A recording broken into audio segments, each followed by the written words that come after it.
कैसे EPIC number बन रहे हैं और जिनका जेन्युइन है उनको खारिज किया जा रहा है। और जहां तक उन्होंने आरोप लगाया है भिक्खूभाई दलसानिया जी पर, तेजस्वी जी, आप और आपके पिताजी और माताजी ने सत्ता में रहकर यह साबित किया है कि भ्रष्टाचार ही उनकी नियति है। कि डबल ईपिक नंबर रखना तो गुनाह है ही, चुनाव आयोग उसको नोटिस करे, लेकिन एक व्यक्ति तरुण यादव के नाम से और तेजस्वी यादव के नाम से कैसे संपत्ति बनाए हुए, इस पर भी नजरिया साफ करिए। चुनाव आयोग सिटीजन तय कर रहा है या वोटर तय कर रहा है? महागठबंधन के लोग जाली मतदाताओं के माध्यम से चुनाव लड़ना चाहते हैं। और आप जो हाय तौबा मचा रहे हैं, तो आंकड़े झूठ नहीं बोलते। बिहार एसआईआर पर तेजस्वी यादव ने एक बार फिर अपनी फाइल खोली और दिखाया कि बिहार एसआईआर पर कितना कुछ गड़बड़ हो रहा है। इस दौरान उन्होंने बीजेपी पर बड़ा हमला बोला और बिहार के डिप्टी सीएम विजय सिन्हा को फिर लपेटे में लिया। उसके तुरंत बाद विजय सिन्हा ने भी उन पर पलटवार किया और काफ़ी गुस्से में नजर आए। सियासत तेज हो गई है इस पर बिहार के अंदर, और बीजेपी जदयू के सामने आरजेडी आ गई है, यानी आरजेडी के सामने बीजेपी जदयू ने भी मोर्चा खोल दिया है। नमस्कार, दर्श न्यूज में आपका स्वागत है। मैं हूं अनुराग। सियासत तेज हो गई है बिहार एसआईआर पर। तेजस्वी यादव ने फिर से एक बार आज फाइल खोली और उसके बाद फिर बवाल हो गया। उन्होंने बीजेपी के कई नेताओं पर गंभीर आरोप लगाए। भिक्खूभाई दलसानिया को भी लपेटे में ले लिया और विजय सिन्हा पर भी पलटवार किया और कहा कि एक ही जगह उनके लिए उनको क्यों नोटिस जारी हुई। दो जगहों से नोटिस जारी होनी चाहिए थी। दो जगहों पर जब उनका नाम था तो दोनों जगहों से नोटिस आनी चाहिए थी। उसके अलावा बीजेपी के एक मेयर को भी उन्होंने लपेटे में लिया कि उनका भी दो कार्ड बना हुआ है, ईपिक है। तो ऐसे में उन्होंने कहा कि बीजेपी के कई सारे नेता ऐसे हैं जिनका दो ईपिक नंबर है। तो तेजस्वी यादव ने बीजेपी पर गंभीर आरोप लगाए और उसके बाद तो सियासत तेज होनी थी। विजय सिन्हा ने भी पलटवार किया। तो आरजेडी का क्या कुछ कहना है इस मुद्दे पर?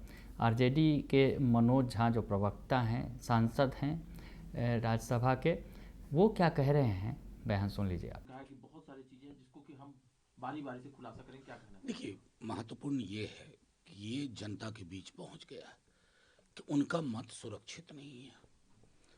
परिणाम कोई और निर्धारित कर रहा है, नियंत्रित कर रहा है।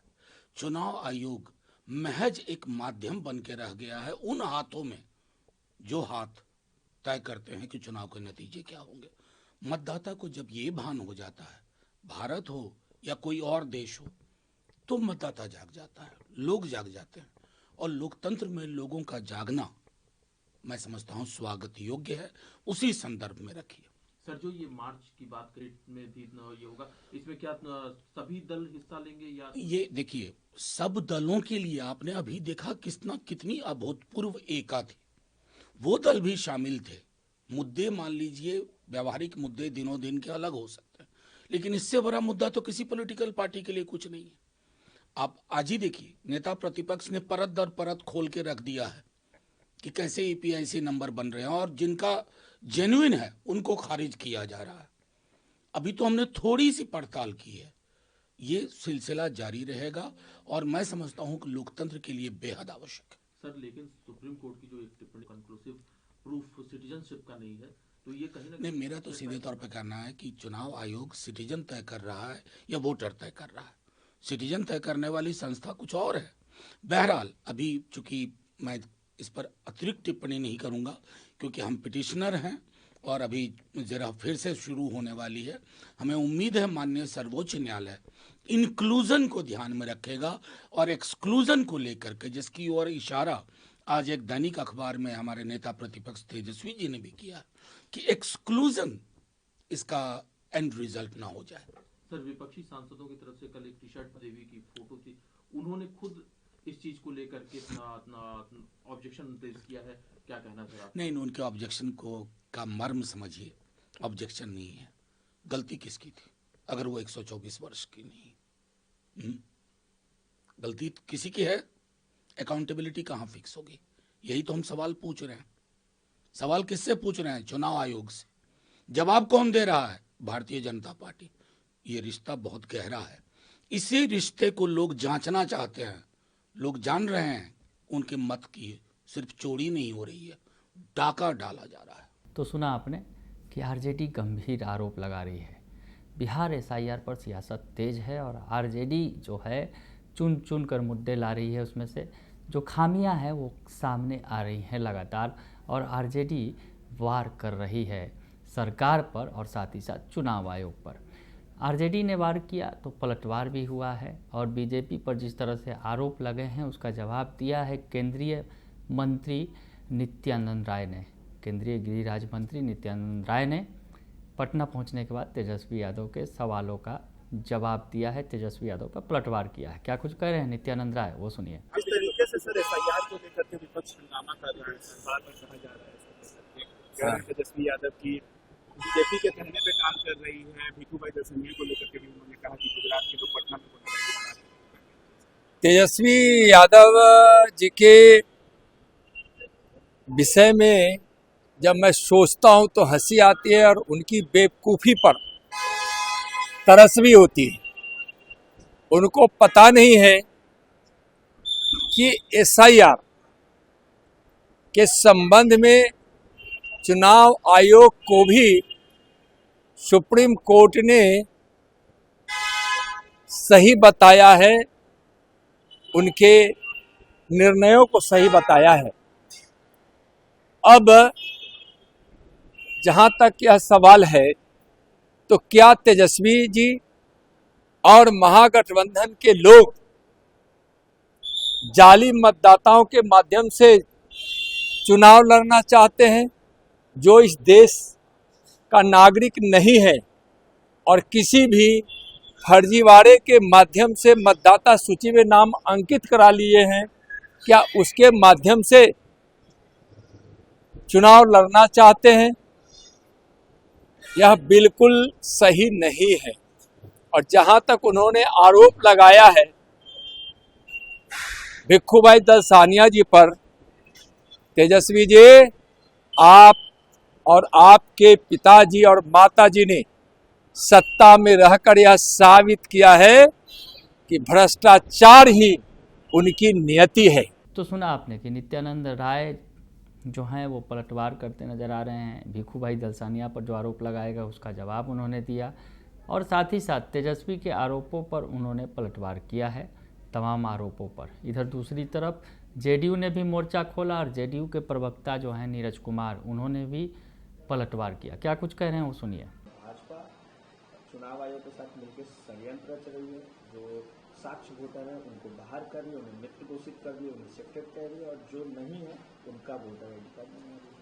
माननीय तेजस्वी यादव जी, इस संबंध में तो चुनाव आयोग को जवाब देना है, मैं उसका प्रवक्ता नहीं हूं। लेकिन मेरी सामान्य समझ काम कर रही है, आपका समझ क्यों नहीं काम कर रहा है? एसआईआर का मतलब क्या है?